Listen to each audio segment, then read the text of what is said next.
네, 우리 보좌의 축복 누리는 393 기도, 우리 기도함으로 오늘 아침 예배 시작하겠습니다. 우리 함께 기도하겠습니다. 살아계신 하나님 아버지, 감사합니다. 이 시간도 그리스도 언약 잡고 복음 누리는 기도하게 하시니 감사합니다. 주는 그리스도시요 살아계신 하나님의 아들이심을 믿습니다. 예수님은 나의 모든 죄를 사하신 나의 참 제사장이요 나를 사단의 손에서 건지신 나의 참된 왕이요 나에게 영원한 생명을 주신 나의 참 선지자이심을 믿습니다. 그리스도는 내 인생 모든 문제의 답이시며 내 삶의 주인이심을 고백합니다. 지금 이 시간 기도하는 나에게 주의 성령으로 충만하게 역사하여 주옵소서. 하나님, 지금 이 시간 성삼위 하나님께서 말씀으로 내 삶 속에 성령 충만함과 오력을 더하여 주시옵소서. 말씀을 선포하시는 성부 하나님, 구원의 말씀을 성취하시는 성자 그리스도 예수님, 말씀으로 나와 함께 하시는 성령 하나님이 영력, 지력, 체력, 경제력, 인력으로 충만하게 하사 237 나라 5천 종족을 살리게 하옵소서. 하나님, 지금 이 시간 기도를 통하여 보좌의 축복 9가지가 나에게 세팅되게 하여 주시옵소서. 보좌의 축복, 시공간 초월, 237 살릴 빛이 내게 충만히 임하여 하나님의 형상과 생기가 회복되어 원래 주셨던 에덴의 축복이 임하게 하옵소서. 그리하여 나와 교회와 현장에 전무후무한 응답을 주옵소서. 하나님, 지금 이 시간 보좌의 축복이 실현되어 30대 살리는 축복의 증인이 되게 하옵소서. 늘 생명력이 넘치는 강단 말씀이 선포되게 하셔서 목회자와 함께 교회를 살리게 하옵소서. 그 선포된 말씀을 붙잡은 중직자를 통해 교회와 현장과 산업이 살아나게 하옵소서. 그래야 렘넌트가 일어나 전 세계를 살리고 미래를 살리게 하옵소서. 오늘도 언약 잡고 기도하는 우리들에게 최고의 축복을 부어주시고 축복을 볼 수 있는 영안과 믿음을 허락하여 주시옵소서. 하나님 자녀의 기도를 반드시 응답하시며 성령으로 역사하실 줄 믿습니다. 이 모든 말씀을 예수 그리스도의 이름으로 기도합니다. 아멘. 우리 찬송가 298장을 함께 찬송하겠습니다. 298장입니다.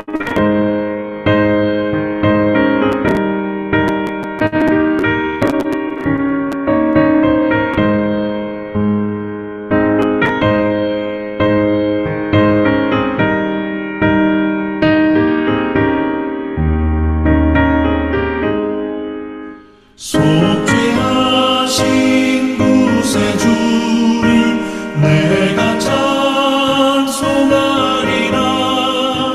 내게 자유 주시려고 주가 고난당했네. 그 신사랑 찬양하리. 나의 죄 사하려고 십자가에 죽임당한 나의 주 찬양하리. 내가 구원받은 증거 기뻐 전파하리라. 내 죄 모두 담당하신 주의 사랑 크셔요. 크신 사랑 찬양하리. 나의 죄 사하려고 십자가에 죽임당한 나의 주 찬양하리.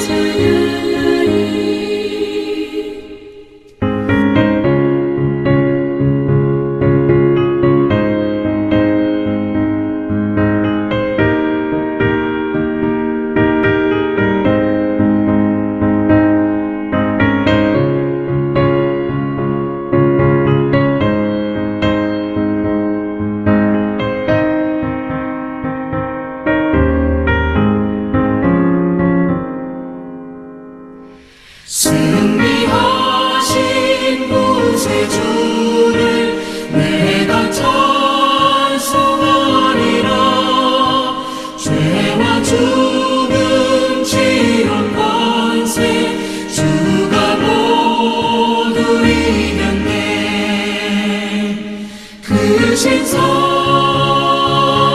찬양하리 나의 죄 사하려고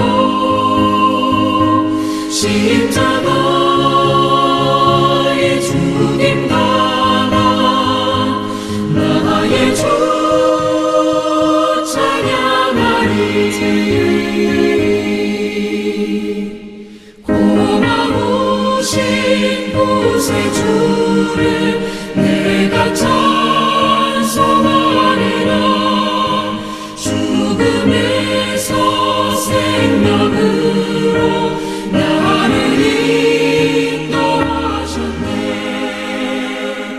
크신 사랑 찬양하리 나의 죄 사하려고 십자가의 죽임 당한 나의 주를 찬양하리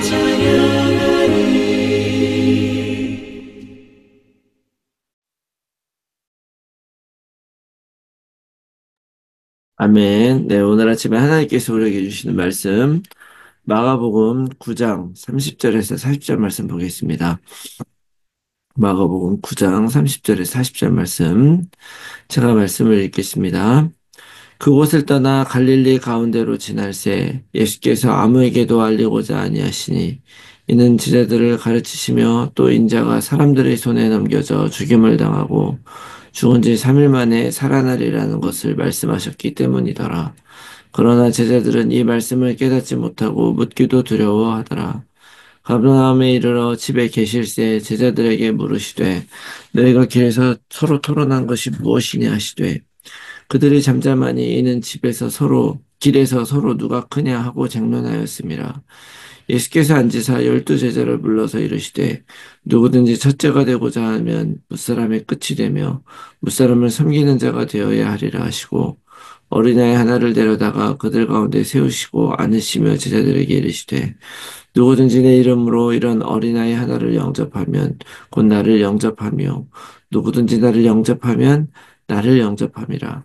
낭접함이 아니요 나를 보내신 이를 영접함이니라. 요한이 예수께 여짜오되 선생님 우리를 따르지 않는 어떤 자가 주의 이름으로 귀신을 내쫓는 것을 우리가 보고 우리를 따르지 아니하므로 금하였나이다. 예수께서 이르시되 금하지 말라. 내 이름을 의탁하여 능한 일을 행하고 즉시로 나를 비방할 자가 없느니라. 우리를 반대하지 않는 자는 우리를 위하는 자니라. 아멘. 할렐루야. 새로운 한 주간이 시작이 되었습니다. 우리 지난 주간에는 우리 RCA가 있었고요. 요즘에 300%라는 그런 단어를 많이 쓰고 계시고 또 여러분들도 많이 들으셨을 줄로 생각을 하는데 300%가 무엇인가 깊이 묵상을 하던 중에 사실은 300%라는 것은 어, 3배라는 뜻인데 그런 의미로 우리가 받아들이는 것이 아니라 하나님이 우리에게 주신 모든 것에 100%, 우리는 100%를 할 수 있죠. 모든 것이 되면 300%든 500%든 되어지는 줄 믿습니다. 그래서 특별히 복음에 완전한 답이 나고 복음으로 모든 것을 이겨내면 되는 것이죠. 여러분들 그렇게 한 주간을 사시면서 승리하시기를 바랍니다. 그런 의미에서 오늘도 예수님은 그리스도 모든 문제 해결자이시고 또 오늘도 우리와 함께 하시는 임마누엘 하나님이심을 믿습니다. 자, 오늘 마가복음 9장 30절에 40절 말씀을 이렇게 보면 예수님이 이제 드디어 31절 보니까 사람들 손에 넘겨져 죽임을 당하고 3일 만에 살아날 것을 이제 예고하셨습니다. 이제 제 2차 순환 예고죠. 순환 예고를 했어요. 예수님이 십자가에 죽고 돌아가시는 것은 그냥 단순히 사건이 아니고 표적이었습니다. 표적. 예고된 기적인 것이죠. 그래서 예수님이 그리스도가 되시는 것은 바로 죽음과 부활을 통해서 그렇게 되시는 거예요.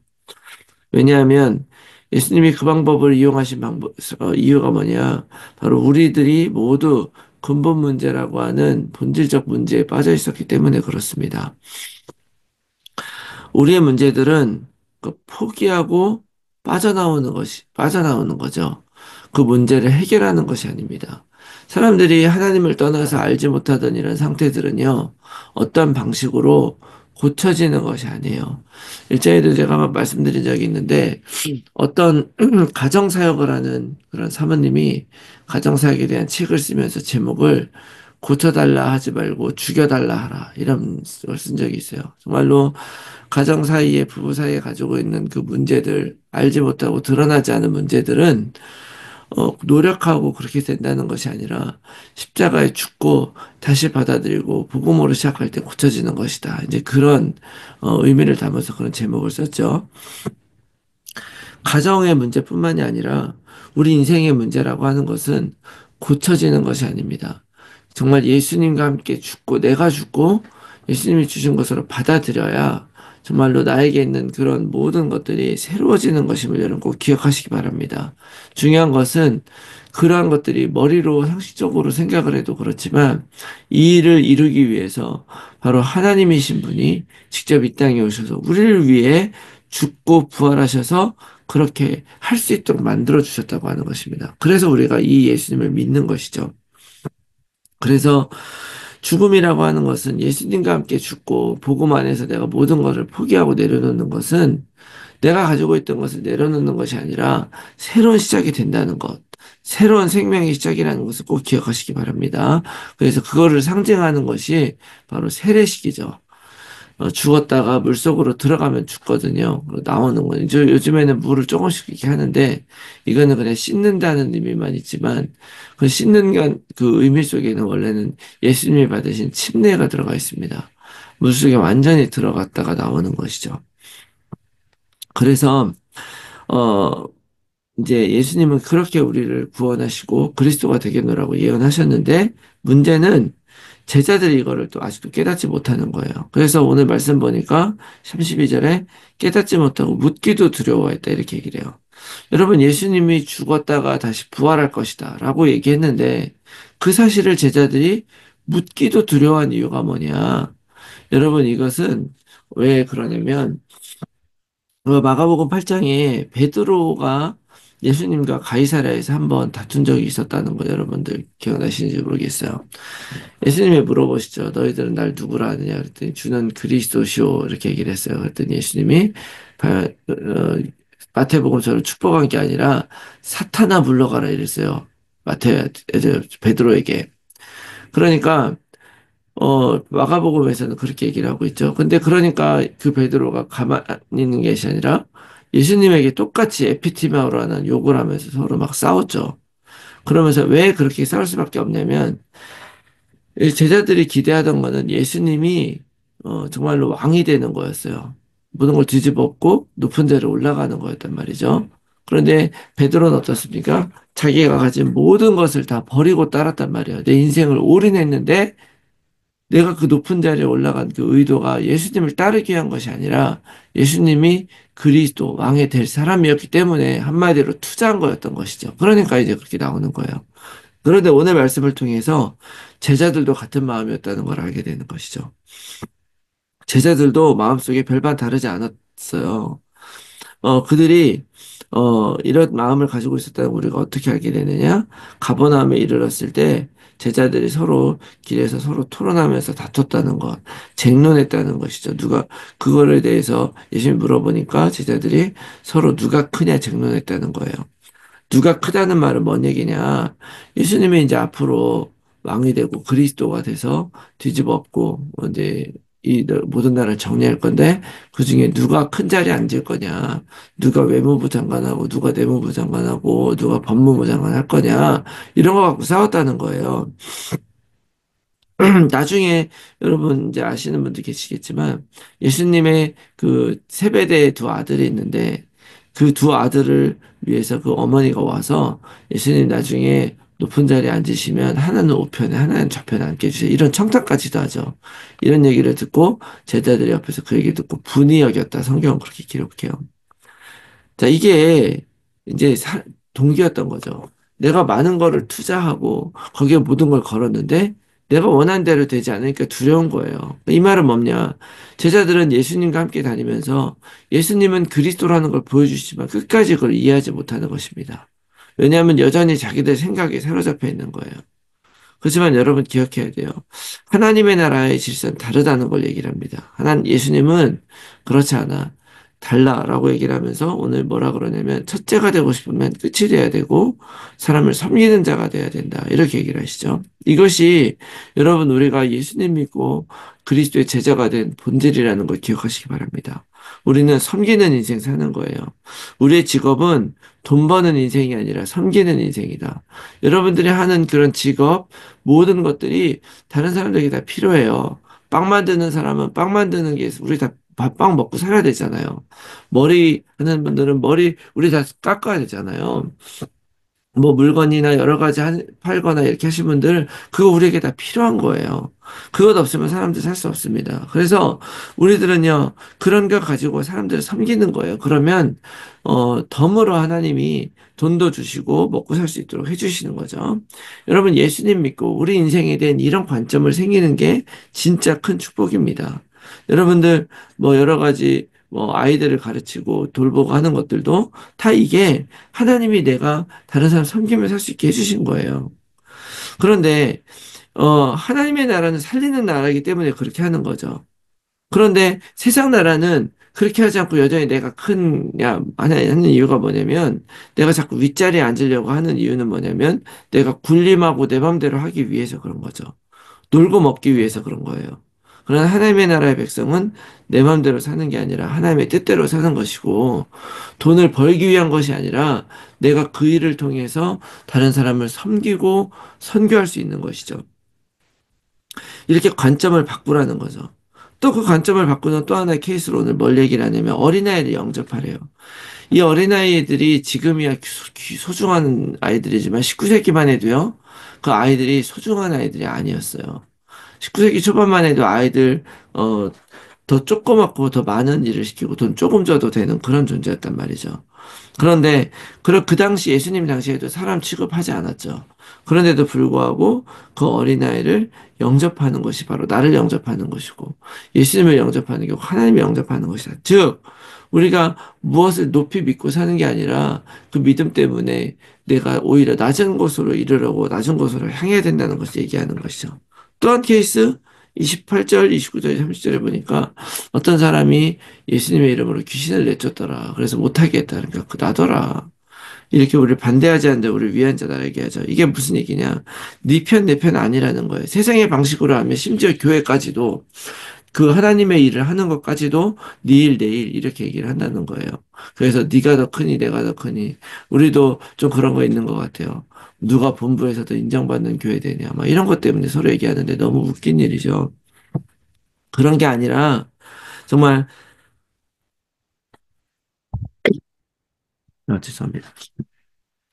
그런 게 아니라 하나님의 일을 하는 것을 바라보면 사실은 세상의 교회는 하나잖아요. 네 교회 내 교회가 아니고 뭐 이게 맞냐 저게 맞냐가 아니고 하나님이 하는 일을 바라보고 그 일을 우리가 바라보면 서로 갈아듣는 걸 얘기를 하는 거지. 이게 하나님의 일이지 이게 아니라 그 하나님의 일도 내가 하는 일이 인정받아야 되고 내가 하는 거 잘 돼야 된다라고 얘기하면 안 된다는 거지. 이거는 세상의 방식이지 하나님 나라는 그렇지 않다. 그래서 누가 알지도 못하는 사람이 주의 이름으로 뭐 귀신 쫓는다를 놔두지 말아라. 왜냐 하나님의 나라의 일이 이루어지는 것이니까.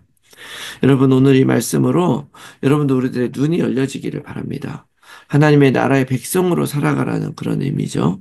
오늘 우리의 생각과 마음이 더 크게 또 이렇게 바뀌기를 바랍니다. 하나님은 사실 이런 답을 딱 내기를 바라는 거죠. 이렇게 답을 100%가 되면 우리는 어, 더 확신 있게 살아갈 수가 있어요. 우리는 그러지 않으면 갈등하게 되거든요. 갈등하지 말고 답내고 말씀의 길을 따라가는 것이 맞다고 오늘 하나님은 우리들에게 힘을 주시는 것입니다. 그래서 오늘 더 확신 있게 세상적인 거 내려놓고 예수님이 원하시는 길을 따라가는 여러분들이 다 되시기를 예수 그리스도의 이름으로 축원합니다. 아멘.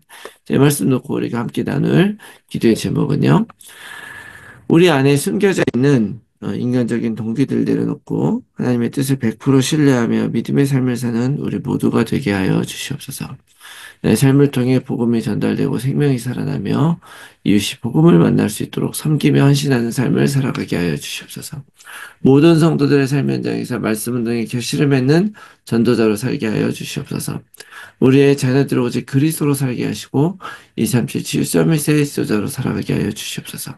불신자 자녀 또는 가족들이 복음 안에 들어올 수 있도록 성령께서 역사하시고 하나님의 시간표가 이를 때까지 오직 약속 붙들고 기도하게 하여 주시옵소서. 몸이 아픈 분들의 영육간에 치유되어 힐링의 증인이 되게 하여 주시옵소서. 제123 알루티시 운동원에서 영원한 응답을 받고 영적 유산을 후대에 남기는 삶이 되게 하옵소서. 내 현장과 상황 속에서 정확한 복음에 집중하면서 하나님이 주실 응답을 기다리며 날마다 언약 안에서 걸어가게 하옵소서. 지속된 삶의 캠프를 통해서 성령적 전도운동의 응답을 받게 하여 주시옵소서. 위에서 기도해 주시고 오늘 하루도 승리한 하루가 되시기 바랍니다. 우리 함께 기도하겠습니다.